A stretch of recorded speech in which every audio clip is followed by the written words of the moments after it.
Estamos transmitiendo esta mañana Noticias 7 AM desde la sede del Desayuno Mensual Empresarial de la Coparmex Tijuana, donde está el periodista Raimundo Riva Palacio, quien impartirá la conferencia 2024 Hacia dónde vamos, y ya nos acompaña aquí Raimundo, periodista especializado en análisis de política y economía mexicana. Raimundo, qué gusto conocerlo, un placer que nos acompañe esta mañana, muy buenos No, días. al contrario, David, muchísimas gracias por la invitación. Muy buenos días a todos. Eh, 2024, ¿hacia dónde vamos? Raimundo, a veces me da la idea de que hasta los medios, a veces, no solamente la ciudadanía en general, no volteamos a ver lo importante, lo de fondo, y que tenemos una de distractores enormes. Si pensamos en el 2024 y le pregunto qué es lo importante que tenemos que voltear a ver respecto a lo que viene el próximo año, ¿de dónde? Pues tenemos que ver en dónde estamos. Entonces, ¿dónde estamos en el 2023 versus dónde estábamos en el 2018? En términos de políticas públicas, de decisiones, estamos peor que en el 2018. Este gobierno, este presidente, sin embargo, tiene una suerte espectacular. Ha tenido un solo desastre natural, recientemente Otis. El presidente Peña Nieto tuvo un desastre natural cada año. Eh, Otros presidentes han tenido 2, 3, 4 crisis profundas. Entonces, el presidente no ha tenido ningún problema de esa naturaleza. Tuvo la pandemia, muy importante, y tuvo Otis solamente. Y digo que tiene muchísima suerte porque está el choque entre China y Estados Unidos que ha provocado la relocalización de las empresas. Y México, al tener el acuerdo comercial, la geografía con Estados Unidos, pues es el lugar más apropiado para poder relocalizarse para el principal mercado en el mundo, que es el mercado norteamericano. Bueno, todo esto lo digo porque así como estamos en términos de crecimiento, en términos de infraestructura, en términos de educación, de salud, de seguridad, peor que en el 2018, me parece que lo que tiene esto que le llamo yo suerte al presidente, por estos factores que no dependen de él, le va a permitir al presidente y al país caminar, yo pienso, sin mayor turbulencia durante el próximo año. Entonces, en el resto del sexenio, creo que vamos a tener algo similar a lo que hemos tenido, pero el problema viene para el próximo gobierno, porque el próximo gobierno va a tener un país con muy poco margen eh, en términos de recursos para poder hacer cosas. Va a haber todavía obras inconclusas, va a haber un boquete fiscal por Pemex de casi 500 mil millones de dólares, no va a haber dinero. En ese sentido, para poder maniobrar, va a estar muy atado el próximo gobierno, sea quien sea. Entonces, con algunos aspectos que están condicionados políticamente por el presidente, porque quien sea presidenta, eh, lo que dice el presidente es que él está totalmente embarcado en lo que él le llama la trascendencia y el programa de la 4T. Y ya dijo, se va a tener, o sea, tiene que seguirse este mismo proyecto de nación, aunque haya cambios en las formas, pero en la línea general sí. ¿Por qué digo que está condicionado a cualquier persona que llegue a la presidencia? Porque tiene la revocación de mandato. Entonces, si alguien, quien sea, se aparta de, de lo que él ha señalado, pues le va a generar un movimiento social de revocación de mandato. Y ya no va a haber entonces tampoco esta figura a quien a pesar de las fallas se le intenta justificar o perdonar todo también. No, ya no, Y eso creo que va a ser un factor interesante. ya no, efectivamente. Pero ya no va a haber nadie como Andrés Manuel López Obrador. Claro. O sea, puede uno estar de acuerdo o en desacuerdo. Tiene una enorme capacidad derivada, pienso yo, de su propia consistencia a lo largo de décadas para que se le resbale todo. Tiene su palabra, es muy creída por muchísimos mexicanos, entonces él no necesita explicar. Si simplemente dice eso no es cierto, pues no es cierto, no tiene que rendir cuentas. Nadie como él. Quien venga no va a tener ni esa legitimidad, ni esa capacidad, ni tampoco, yo diría, pues, ese cinismo que tiene el presidente para decir, no es cierto, ahorita que son las 7 de la mañana, todavía es medianoche y que le crean, ¿va? Digo, por llegar a un exceso, a una dramatización. Ahora, haciendo como un paréntesis respecto a lo que está sucediendo en este momento en nuestro país, pues está una discusión muy intensa respecto a sus propuestas para sustituir para la Suprema Corte, Sí, para sustituir a Saldívar. E incluso, pues, todo parece indicar que una de las figuras, eh, considerando Raimundo que todas son apegadas a Morena, pero una de ellas ni a siquiera, él, a él, no, a Morena no no, a Morena, a él. a él. Pero incluso en ese tenor de lo que nos estaba explicando, pues todo parece indicar que una de esas propuestas ni siquiera es elegible. Sí, la consejera Entonces, jurídica. ¿qué está jugando? O sea, mi pregunta es si entonces, si de repente algunos analistas dicen, no, pues de todos modos no les va a alcanzar a la hora de que lo voten y demás, ¿qué hay en medio que no estamos viendo? ¿No? Y él puede presentar otra terna y se la pueden volver a rechazar. Y entonces él decide. Está jugando con nosotros. Ese es el fondo, Está jugando con nosotros. con el tema de la Entonces Suprema. es una provocación, esta primera terna que yo es una provocación total. ¿Para qué?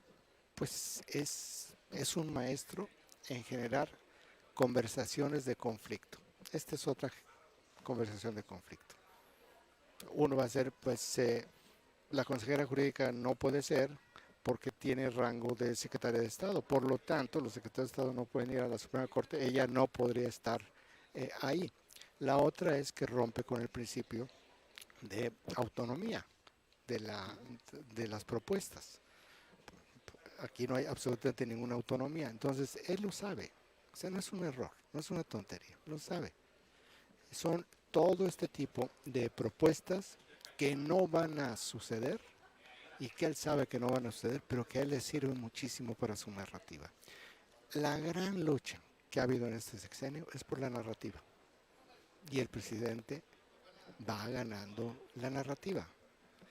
Y al ganar la narrativa, esto se refleja en su popularidad. Y para él la definición de éxito de su sexenio va a ser su popularidad. Acuérdate de mí, David, en este tema. Pero retomando el tema de la Suprema Corte de Justicia, es lo que yo veo, una provocación en el cual él al final del camino puede ganar. Se tiene un mes el Congreso para decidir sobre esto. Él todavía le quedan suficientes meses para poder llegar al punto en el cual diga, bueno, pues como no me aceptaron mis dos ternas, tengo la facultad para decidir quién.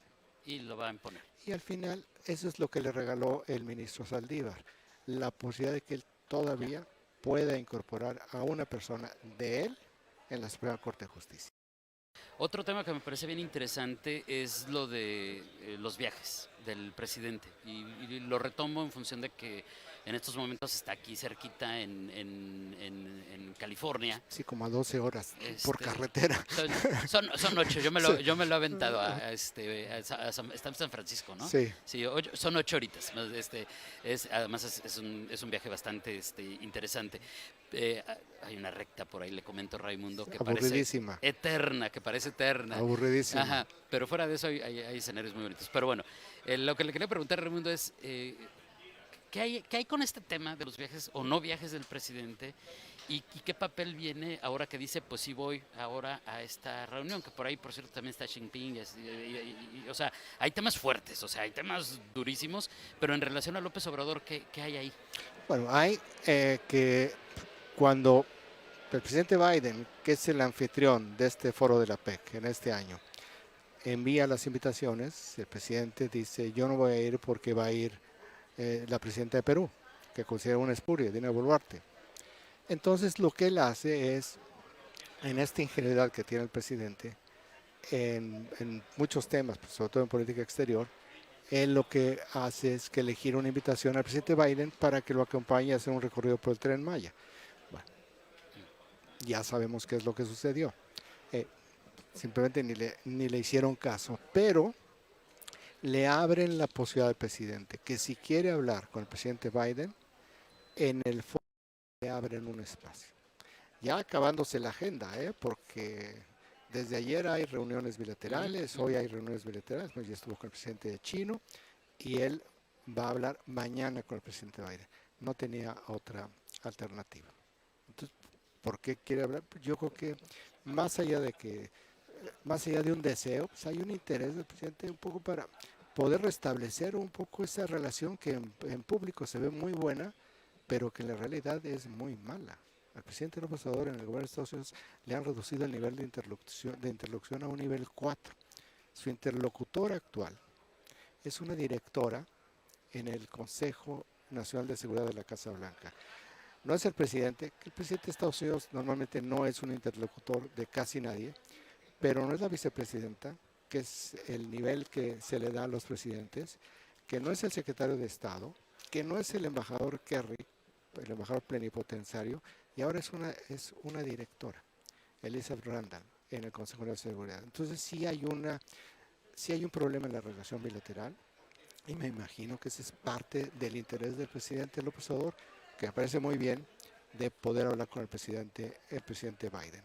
Interesante lo que hizo la Cancillería mexicana, que en este marco buscaran un encuentro con el presidente de China, Xi Jinping. Me parece que es muy relevante el que pueda hablar el presidente con los dos principales líderes económicos del mundo.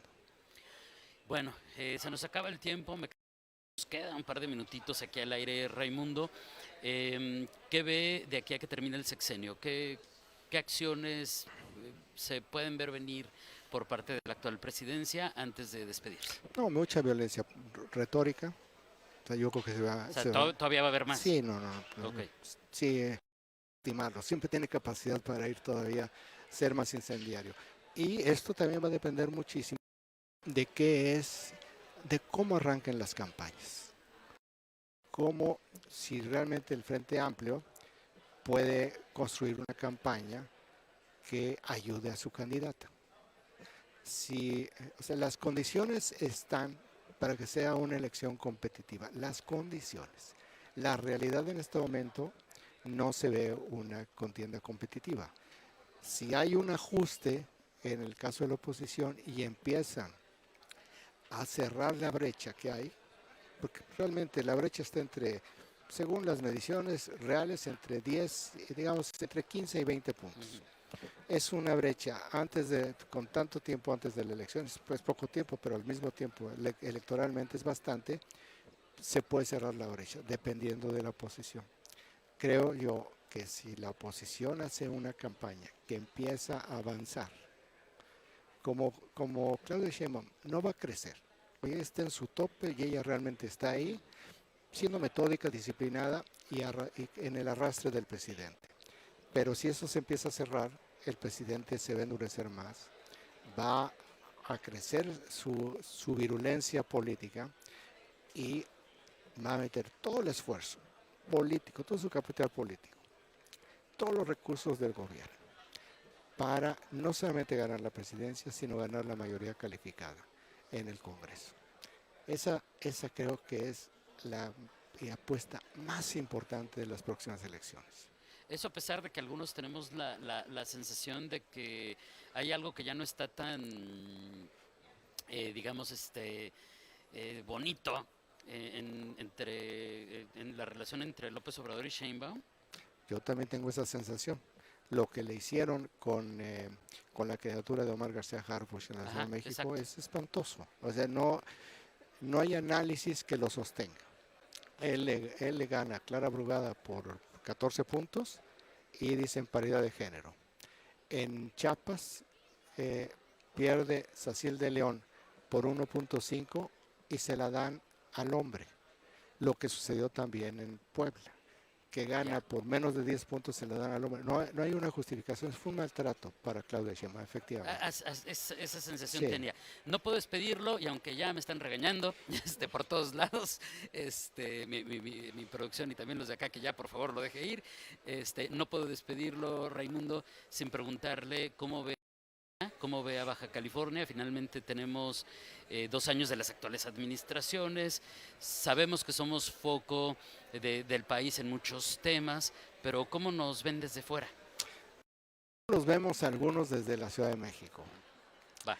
Vemos un choque muy fuerte entre la gobernadora y el exgobernador, que ya provocó pues la salida del fiscal, ¿no? Que vemos también parte de uno de los resultados de este conflicto. Creo que se está pudriendo mucho esa relación, y como no existe secretario de gobernación ni secretario de gobernación en este país, no hay alguien que hable y que diga, se tiene que atemperar, estamos en el mismo barco, no pueden ustedes estarse peleando de esta manera tan brutal como se está dando esta lucha, y resolverlo.